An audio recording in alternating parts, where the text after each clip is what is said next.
So I'm on Reddit and I use the handle Bourbon Bougie, just like on my YouTube channel. So when people see my name on Reddit, they know it's me. So people send me things to my inbox.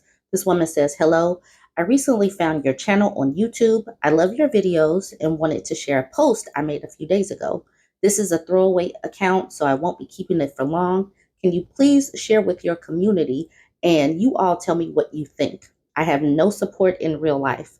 Everyone is telling me to stay in my marriage. My only support are Redditors. I'm in this divorce all alone. I'm the antagonist while my husband is the protagonist." So let's look at her link. Her husband is 33. They've been married for 5 years, and she's 32. Okay, so this is what she says. Husband of 5 years wants to change after I filed for divorce.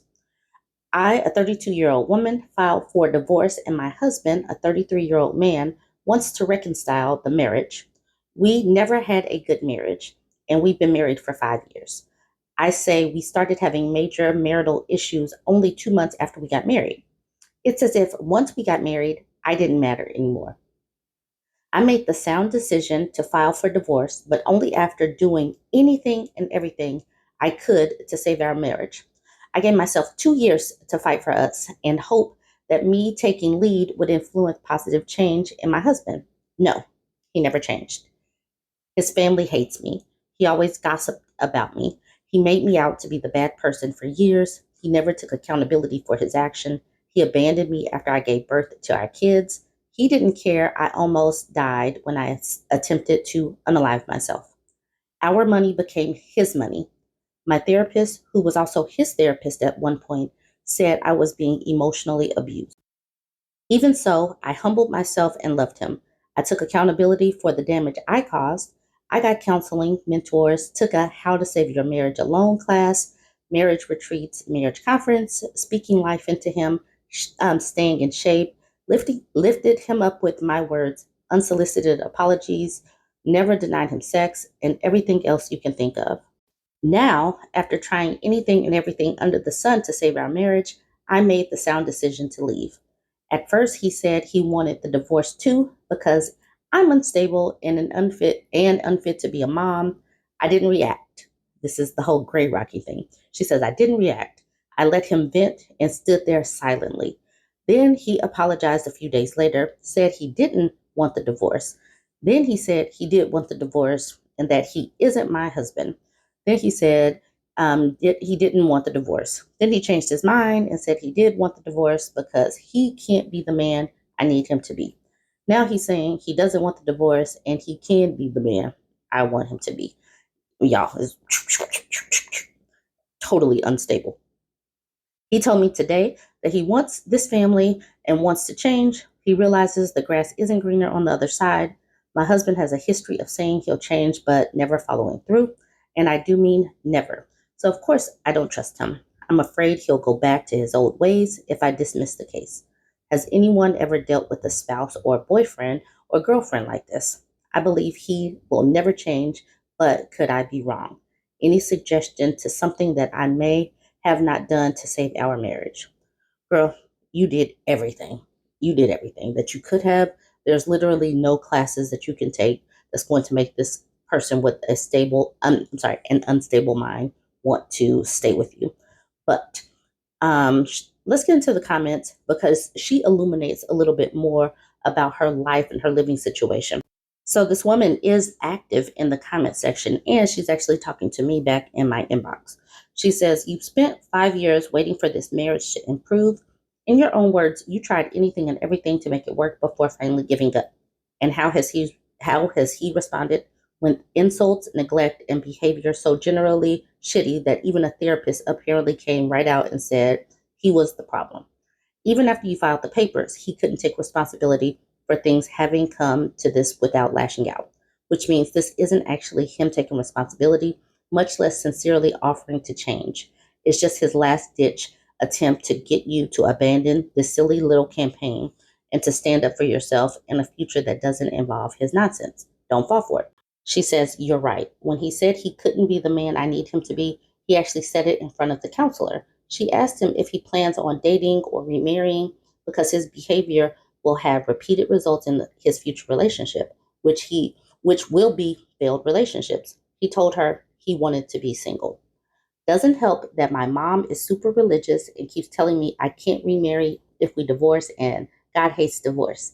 So this is where she introduces her mom.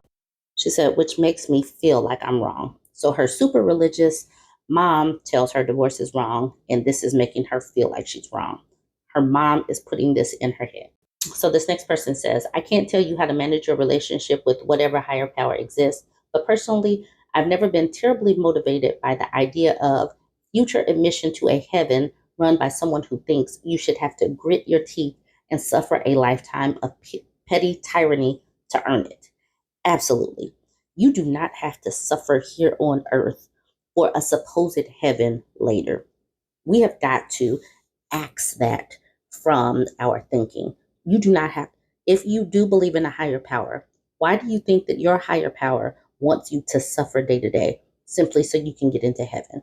That is the thinking that keeps people under the thumb of patriarchy and controlled. This next person says, I'm piggybacking off this comment to second it as someone who believes in God. I also grew up in an environment that preached religion over people. The God I learned about doesn't do that. Listen to this part. Don't listen to your mom concerning this. My bestie's mom's first husband was abusive and even SA'd her daughters, bestie's half sisters. She was super religious and felt she'd go to hell if she divorced.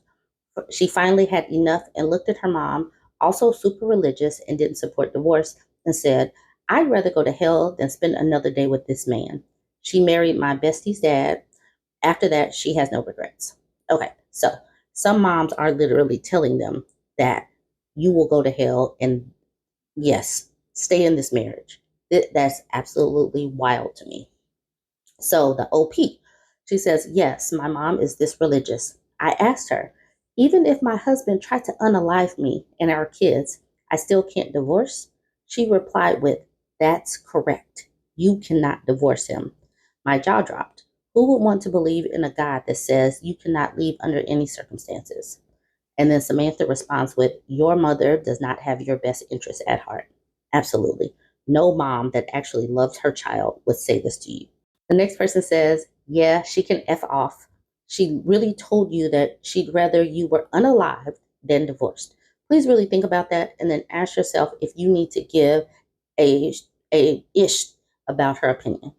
And then the OP says, I set up some healthy boundaries with her today and she did not like it.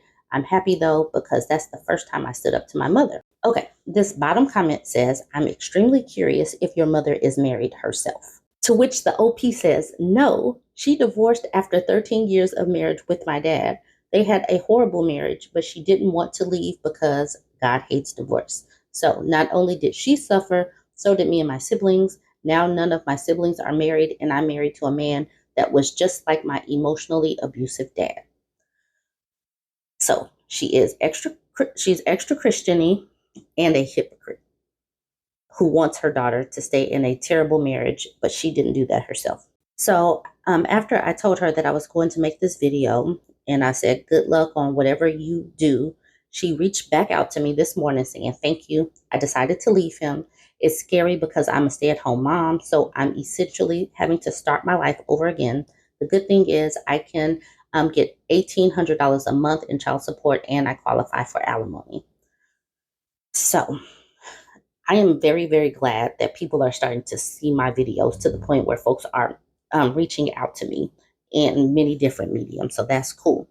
But I'm also glad that we're having these discussions about the pitfalls of putting your complete trust, financial independence or lack thereof, in the hands of people, and how we should be planning going forward and having plans C, D, E, F, G, H, I, J, K, L, M, N, O, P for these just in case moments, because you never know and you need an escape valve if it's necessary. Marriage is fine. Being in a relation, being a mother's fine, but there needs to be a healthy balance. And many times your support system might not be healthy. The finances might not be healthy. Things might not be balanced, but you need to create some balance for yourself, for your mental and your physical and emotional health. Anyways, y'all jump in the comments. Let me know what you think about this one. Like, comment, share.